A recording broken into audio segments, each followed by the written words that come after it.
Hello and welcome back. Today's topic is authors and dates. First of all, a question is there. Who wrote the text? We are talking about Mahabharata. Okay? So this is a question to which there are several answers. There are many answers already given by different people in a different way.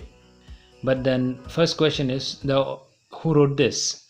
This original story was probably composed by a charioteer whose name was Suta, and he used to accompany Kshatriya warriors to the battlefield and compose poems on their victories and achievements, and thus we came to know what is Mahabharata.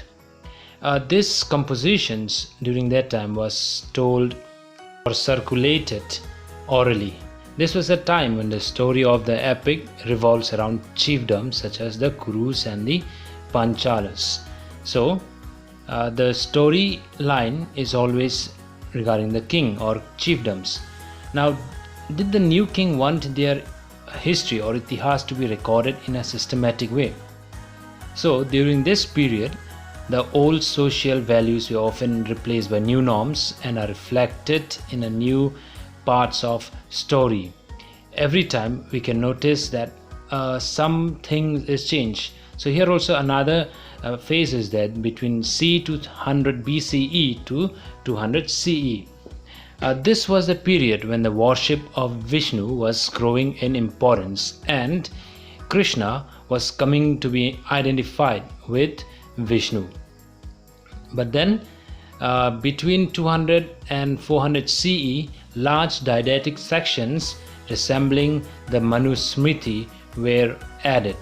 Now, because of these additions, there were less than 10,000 verses, which grew to 1 lakh verses just because of the addition of the didactic versions. Here we can see that this enormous composition was traditionally attributed to a sage named Vyasa, because he was a person who already wrote many things about Mahabharata. Then from the 5th century BCE, Brahmanas took over the story of Mahabharata and began to write whatever they can. So now let us move on to our new topic, that is the search for convergence.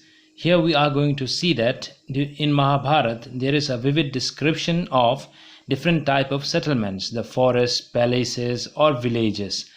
So what is all about this in the story? So one of the archaeologists, that is B.B. Lal, excavated one place named Hastinapur in Meerut in Uttar Pradesh during 51 and 52. The question is, was this the Hastinapur of the epic or told in Mahabharata? It could be a coincidental site that we came across in the story, or the Kuru's kingdom, might be the Kuru's kingdom. That suggested that it might have been the capital of the Kurus mentioned in the text. B.B. Lal found out 5 occupational levels of evidence regarding the construction of the houses, of which he said 2nd and 3rd will be very interesting for us to study. So this is what Lal noted about the houses in the second phase. During his excavation, he found that the houses were not properly planned, or we can say that they were not having any definite plans, and the brick walls or the wall was made of mud or mud bricks. Okay, that we can see. Besides this, what we can found is that they have mud plaster, or you can say reed marks, which suggested that they use plaster over or reed plaster over the mud walls. For the 3rd phase houses, their houses were built of mud bricks as well as burnt bricks. We can also find some showcase jars and brick drains, which were basically used for draining out refuse water or the wastewater from the houses. Then all these things can be found dumped in the terracotta ring wells, which are used as drainage pits. But once again the question is, was the description of the city in the epic really exist? Whatever Hastinapur we said or talk about, was it really existing or not? Or was it a flight of poetic fancy which cannot be verified even after comparison of different evidences that we found from our sources? One of the challenging episodes in Mahabharata was Draupadi's marriage with the Pandavas. So this is a case of polyandry. So it is one of the instances of polyandry that is a central part of the story. Story means the epic Mahabharata. It is evident that authors try to attempt or explain it in their own way. Many different authors gave different ideas about this marriage. Historians also suggest that polyandry may have been prevalent among the ruling elites at some point of time in the early days. But then again, a question is, at the same time, there are some different explanations which are offered for the episode, suggested that whatever happened was disliked by the Brahmana. So whom to believe, whom not? Some historians also noted that while the practice of polyandry may be very undesirable among Brahmanas, but it was still in practice. Okay, or it is still in practice, and this is practiced in Himalayan regions. At present also you may visit and you may find. Others also suggest that maybe it was because of the shortage of women during the times of warfare, and because of this shortage of women, the case of polyandry came up, or it was pre-existing. In other words, it might be the situation or attributed to a situation of crisis, because women number was very less. Some early sources also suggested that polyandry was not only or even the most prevalent marriage system.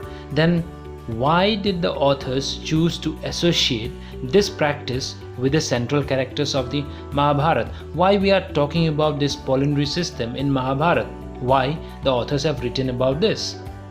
So creative literature often has its own narrative requirements and does not literally reflect all social realities. They have their own way of understanding. So that is why we say it is literature. Now let us move on to next topic, dynamic text. Is Mahabharata a dynamic text, or why? Because the growth of Mahabharata did not stop with the Sanskrit language. As the time passed by, over the many centuries, versions of this was written in variety of languages. It can be found in different languages in different areas. It was a continuous work of some people, okay, ongoing process of dialogue, changes, or communities. They keep on writing this according to their need. There were some areas even where the stories were told or originated, and that kept on changing or being added to the story as the time passed by. The central story about Draupadi's marriage was told in different areas in a different way. It is something else in one area, it is something else in other area, because it depends on the way how the story is being told. There are many episodes which are depicted in paintings and in sculpture, and this story was also or it also provided themes for different types of performing arts like plays, dance, and other kinds of narration, because of which it was known as the dynamic text. So with this we came to the end of our chapter. Keep in touch for the next lesson. Thank you.